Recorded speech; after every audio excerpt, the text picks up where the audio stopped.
जरा सोचो, तुम्हारे आसपास के लोग अजीबोगरीब तरीके से मरने लगे और कोई नहीं जानता कि ये सब कैसे हो रहा है। कुछ ऐसा ही होता है हमारी आज की कहानी में। कहानी की शुरुआत होती है अमेरिकन सॉफ्टवेयर डेवलपर बेन और शॉन से, जो एयरप्लेन से रशिया जा रहे थे। अचानक उनके प्लेन की लाइट चली गई, पर जल्द ही सब ठीक हो गया और वो सुरक्षित मॉस्को पहुंच गए। यहाँ पर वो अपनी ऐप के लिए इन्वेस्टर्स से बात करने आए थे। उनकी ऐप किसी भी इलाके में हो रहे प्रोग्राम्स और पार्टीज को ढूंढने में मदद करती थी। जब वो इन्वेस्टर से मिलने जा रहे थे तो उन्होंने देखा कि 2 अमेरिकन लड़कियां उनकी ही ऐप का इस्तेमाल कर रही थी। आखिरकार वो इन्वेस्टर के ऑफिस पहुंच गए, पर वहां तो उनका साथी स्काइलर पहले ही इन्वेस्टर से बात कर रहा था। उसने बेन और शॉन की ऐप का आइडिया चुराकर अपने नाम से बेच दिया और उन्हें धक्के मारकर बाहर निकलवा दिया। बाद में शॉन और बेन क्लब में शराब पी रहे थे कि शॉन की नजर एक सुंदर सी लड़की पर पड़ी, पर वो तो स्काइलर के साथ थी। जल्द ही उन्हें वही लड़कियां दोबारा दिखाई दी जो उनकी ऐप यूज कर रही थी, और मौका देखकर वो उनसे मिलने पहुंच गए। उनका नाम एनी और नैटली था। वो चारों मिलकर पार्टी करने लगी कि अचानक क्लब की लाइट चली गई और सबके फोन बंद हो गए। शहर के लोग बाहर सड़कों पर आ गए और उन्होंने आसमान में पीले रंग का धुआं देखा। अचानक वो चमकने लगा और जल्द ही पीली रोशनी की छोटी छोटी बॉल्स जमीन की तरफ बढ़ने लगी। एक बॉल शॉन के ग्रुप के पास आ गई और सभी डरकर पीछे हट गए। ये रोशनी अब बिल्कुल थोड़ी थोड़ी दिखाई दे रही थी। एक पुलिस वाले ने अपने डंडे से उसे छुआ, पर अचानक रोशनी ने उसे खींचकर भस्म कर दिया। चारों ओर हाहाकार मच गया और जल्द ही कई रोशनी वाली बॉल्स ने सैकड़ों लोगों की जान ले ली। शॉन का ग्रुप और कई लोग दौड़कर क्लब में घुस गए, पर उस रोशनी ने सभी खिड़कियां तोड़ डाली। असल में ये रोशनी नहीं बल्कि अजीबोगरीब जीव थे, जिन्हें इंसानों को छोड़कर सब कुछ ग्रे दिखाई देता था। जल्द ही वो रोशनी सबको खींचकर भस्म करने लगी, पर अचानक किसी ने शराब में आग लगाकर बोतल उसकी ओर फेंकी और वो जीव पीछे हट गया। जल्द ही स्काइलर भी क्लब में घुस गया और फिर शॉन का ग्रुप छिपते हुए स्टोर रूम में पहुंचा। बाहर वो रोशनी बेरहमी से लोगों की जाने ले रही थी। अचानक कोई दरवाजा पीटने लगा तो नैटली ने देखा कि ये स्काइलर था। उसने स्काइलर को अंदर आने दिया और सभी कई घंटों तक अंदर ही छुपे रहे। यहाँ काफी खाना मौजूद था, जिस वजह से उन्हें कोई दिक्कत नहीं आई, मगर जल्द ही चिंता के मारे उनके बीच बहस छिड़ जाती थी। अब उन्हें यहाँ छिपे हुए 5 दिन हो गए और अब खाना खत्म होने ही वाला था। पिछले 27 घंटों से बाहर से कोई आवाज नहीं आई थी, इसीलिए उन सब ने बाहर निकलकर यूएस एम्बेसी तक पहुँचने का फैसला किया। बाहर उन्होंने देखा कि हर तरफ सन्नाटा था और हर जगह गाड़ियाँ खड़ी थी। वो यूं ही सड़कों पर आगे बढ़ने लगे, पर तभी अचानक उन्हें एक आवाज सुनाई दी। ये एक रशियन दादी थी, पर उसकी भाषा 5 में से किसी को नहीं आती थी। आखिरकार चलते चलते वो एक पुल तक पहुँचे, जिसके उस पार यूएस एम्बेसी थी, लेकिन वो पुल बीच में से टूट गया था। अब वो चलते फिरते नदी को पार करने का रास्ता ढूंढने लगे। अचानक उन्हें रेड स्क्वायर पर एक पुलिस की गाड़ी दिखाई दी तो स्काइलर और दोनों लड़कियां पास ही में छुप गए, लेकिन बेन और शॉन दौड़ते हुए गाड़ी तक पहुंचे। उन्हें ट्रंक में से एक नक्शा और एक बंदूक मिली। तभी उन्होंने देखा कि एक कुत्ता किसी अदृश्य चीज पर भौंक रहा था और फिर अचानक ही वो जलकर भस्म हो गया। इससे सभी लोग बुरी तरह डर गए। स्काइलर और लड़कियां पास के मॉल में जा छुपे और बेन और शॉन गाड़ी के नीचे छुप गए। जल्द ही वो जीव गाड़ी के पास आया और उसकी रोशनी से गाड़ी का सायरन बजने लगा। वो गाड़ी के आसपास घूमा, मगर नीचे छिपे हुए इंसानों को नहीं देख पाया और चुपचाप वहाँ से चला गया। इसके बाद बेन और शॉन तुरंत दौड़कर मॉल में अपने साथियों के पास पहुँचे। उन्होंने देखा कि एक प्लेन यहाँ बुरी तरह क्रैश हो गया था। स्काइलर ने कहा कि उन्हें यहीं रुककर मदद का इंतजार करना चाहिए, पर बेन और शॉन ने कहा कि उन्हें जिंदा रहना है तो आगे बढ़ते रहना होगा। उन्होंने हिसाब लगाया कि ये जीव बिजली से घिरे हुए हैं, इसीलिए उनके पास आते ही बिजली से चलने वाले डिवाइसेस अपने आप जल उठते हैं। अब उन्होंने हर जगह से लाइट बल्ब इकट्ठा करके अपने गले में बांध लिए, ताकि जब भी वो जीव पास आ रहा हो तो बल्ब के जलते ही वो चौकन्ने हो जाएं। इधर शॉन ने देखा कि बाहर के बल्ब जलने लगे थे, यानी वो जीव पास ही था, पर वो डर के मारे कुछ कर नहीं सका, वहीं जम गया।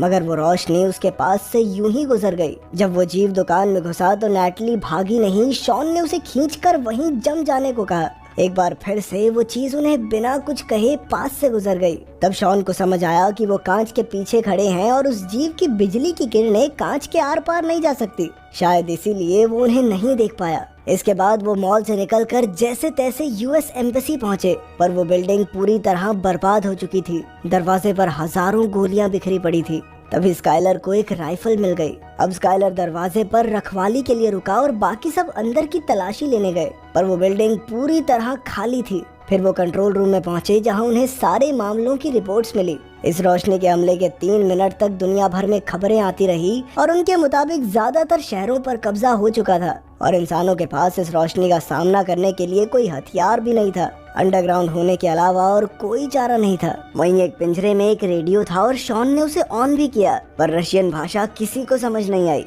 इसके बाद सबने देखा कि बाहर पीली रोशनी की कई बॉल्स शहर में चारों ओर तबाही मचा रही थी। पर फिर उनकी नजर स्काइलर पर पड़ी जो यूं ही सड़क पर घूम रहा था, तो शॉन और बेन उसे बचाने के लिए दौड़े। जाने से पहले उन्होंने नक्शा और रेडियो उठा लिया। फिर जैसे ही वो स्काइलर तक पहुंचे तो गाड़ियों की लाइट्स जलने लगी, यानी वो जीव आसपास ही था। स्काइलर ने बेन और शॉन को भागने को कहा और खुद गोलियां चलाकर उस जीव का ध्यान भटकाने लगा। जल्द ही रोशनी ने उसे भस्म कर दिया, पर बेन और शॉन की जान बच गई। बिल्डिंग में जाकर शॉन ने देखा कि थोड़ी दूर एक बिल्डिंग के कमरे में लाइट जल रही थी। किसी तरह छिपते छुपाते वो सब उस बिल्डिंग में पहुंच गए, पर अंदर घुसते ही विका नाम की एक लड़की ने उन पर बंदूक तान दी। उन्होंने उसे समझाया कि वो रोशनी के हमले से बचकर यहाँ तक पहुँचे हैं, जिसके बाद विका उन्हें अंदर ले आई। उन्होंने देखा कि वो कमरा चारों ओर से मेटल से ढका हुआ था। वहाँ का मालिक सर्गे था, जिसने बताया कि उसने ये कमरा इस तरह से डिजाइन किया था कि यहाँ पर बिजली टिक नहीं पाएगी। इस तरह वो इन खतरनाक जीवों से बचे रह सकते हैं। विका को रशियन समझ आती थी, इसीलिए शॉन ने उसे एक रेडियो मैसेज सुनाया। विका ने उन्हें समझाया कि मॉस्को नदी के अंदर एक सबमरीन है और जितने भी लोग कल सुबह तक वहां पहुंच जाएंगे उन्हें बचाकर एक सुरक्षित जगह पर पहुंचा दिया जाएगा। फिर सर्गे ने बताया कि सबमरीन को भी इसी कमरे की तरह तैयार किया गया है, जिससे वो रोशनी दूर रहे। अब उन सब ने मिलकर सबमरीन तक पहुंचने का फैसला किया। सबसे पहले विका, नैटली, एनी बिल्डिंग में से जरूरत का सामान ढूंढने निकले। उधर सर्गे ने बेन और शॉन को अपनी बनाई माइक्रोवेव बंदूक दिखाई, जो उन जीवों के चारों ओर से बिजली की परत हटाने की ताकत रखती थी। जल्द ही उस जीव की नजर लड़कियों पर पड़ गई और वो बिल्डिंग में घुस आया। तीनों लड़कियां तुरंत कमरे की ओर भागी और ऐन वक्त पर अंदर घुस भी गई, पर जल्दबाजी में दरवाजा ढंग से बंद नहीं हुआ। अचानक वो जीव अंदर घुस गया और लड़कियां एक कांच के टेबल के पीछे छुप गई। तभी सर्गे ने अपनी माइक्रोवेव बंदूक से हमला करके उस रोशनी को फ्रीज कर दिया और बिजली के पीछे छिपा हुआ उसका चेहरा सबको दिखाई देने लगा। अब सबको समझ आ गया था कि ये अजीबोगरीब सी रोशनी असल में खूंखार एलियंस थे, जो धरती पर इंसानों का नामो निशान मिटाने आए थे। बदकिस्मती से इसका असर कुछ ही पलों के लिए रहा और एलियन ने एक बार फिर से गायब होकर सर्गे को भस्म कर दिया। वहीं शॉन और बेन एक खुफिया रास्ते से भाग निकले। नैटली ने धमाके के लिए डीजल का टैंक तोड़ डाला और बेन और शॉन के पास पहुंची, पर एनी डर के मारे भाग नहीं पाई और उस एलियन ने उसे जलाकर भस्म कर दिया। उधर विका सीढ़ियों से नीचे आ गई और अपने बाकी साथियों के साथ भाग निकली। जल्द ही उनके सामने रशियन पुलिस वाले आए, जो कि मेटल से पूरी तरह ढके हुए थे और उनके पास कई हथियार भी थे। अचानक लाइट्स जलने लगी तो उन्होंने एलियंस पर हमला बोल दिया। गोलियों, आग उगलने वाली मशीन और बॉम्ब्स के जरिए वो एलियंस को चोट पहुंचाने में कामयाब रहे। पुलिस वालों ने बताया कि वो एलियंस को डरा तो सकते हैं पर मार नहीं सकते। तभी शॉन ने देखा कि एक एलियन अपने पीछे एक काला पत्थर छोड़ गया था, तो शॉन ने उसे अपने पास रख लिया। इसके बाद पुलिस उन्हें एक सुरक्षित जगह पर ले आई और सबने एक दूसरे के साथ अपनी जानकारी बांटी। सबमरीन वाली बात सुनकर ऑफिसर ने कहा कि नदी बहुत दूर है और हर जगह एलियंस फैले हुए हैं, मगर वो चारों फिर भी सबमरीन तक पहुंचना चाहते थे, इसीलिए पुलिस वाले उन्हें वहां तक ले जाने को राजी हो गए। वो सब ट्रेन की सुरंग से गुजर रहे थे कि अचानक वहाँ एलियंस आ गए। अंधेरे में वो जैसे तैसे एलियंस से छिपने लगे, पर विका एक पिलर के पास फंस गई। तब बेन ने उसे धक्का देकर पटरी पर फेंक दिया, पर इस चक्कर में एलियन ने उसे पकड़कर भस्म कर दिया। इससे शॉन को काफी गहरा सदमा लगा, पर वो जैसे तैसे सुरंग से बाहर आ ही गए। आखिरकार वो नदी तक पहुँचे, जहाँ एक कश्ती में बैठकर वो सबमरीन को ढूंढने लगे। अब उन सब ने अपने मरे हुए साथियों का शोक मनाया। अचानक एक पत्थर की वजह से उनकी कश्ती वहीं रुक गई और सबने बाहर आकर देखा कि तेज रोशनी का बवंडर धरती से मेटल्स और कई कीमती चीजें खींच रहा था।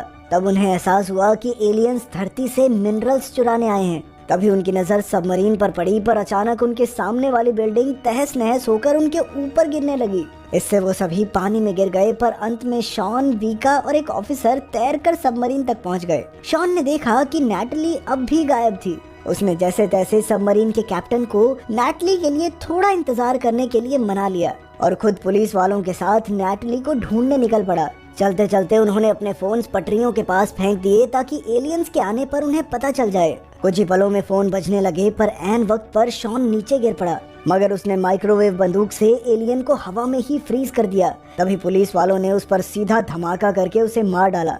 आखिरकार ये साबित हो गया कि एलियंस बिजली को अपनी ढाल बनाकर रखते थे और उस माइक्रोवेव बंदूक से बिजली खत्म करके एलियंस का खात्मा करना मुमकिन था। तभी नैटली को उनकी आवाज सुनाई दी। वो एक बस में छिपी हुई थी और अब शॉन उसे बचाने गया और पुलिस वालों ने जमीन पर पानी फेंक दिया ताकि माइक्रोवेव बंदूक का असर बढ़ सके। अब एलियंस पानी के पास जाने से डर रहे थे और अचानक वीका ने वहां आकर आग के धमाके कर दिए। पुलिस वालों ने माइक्रोवेव बंदूक चलाई तो पता चला कि वहां 3 एलियंस थे। आखिरकार जबरदस्त हमले करके उन्होंने एलियंस को खत्म कर दिया। उधर शॉन नैटली तक पहुंचा तो अचानक बस चलने लगी और पता चला कि बस में एक एलियन मौजूद था। शॉन ने उस पर बंदूक चलाई पर अचानक निशाना चूक गया। एलियन नैटली की टांग खींचने लगा तो शॉन ने माइक्रोवेव बंदूक से उसकी बिजली की ताकत कम कर दी। अब एलियन वहीं फ्रीज हो गया। तभी शॉन ने काला पत्थर निकालकर सीधा एलियन पर दे मारा। जबरदस्त धमाके में एलियन मारा गया और बस भी रुक गई। आखिरकार सब वापस सबमरीन पर पहुंचे, पर पुलिस वालों ने वहीं रुककर अपने देशवासियों की रक्षा करने का फैसला किया। जल्द ही सबमरीन निकल पड़ी और नैटली ने अपनी मां का मैसेज देखा। तभी सबको रेडियो पर कुछ ग्रुप्स की खबर सुनाई दी जो मिलकर एलियंस का सामना कर रहे थे। सबमरीन में मौजूद सभी लोगों ने ऐसे ही ग्रुप्स के साथ मिलकर एलियंस के खिलाफ जंग में हिस्सा लेने का फैसला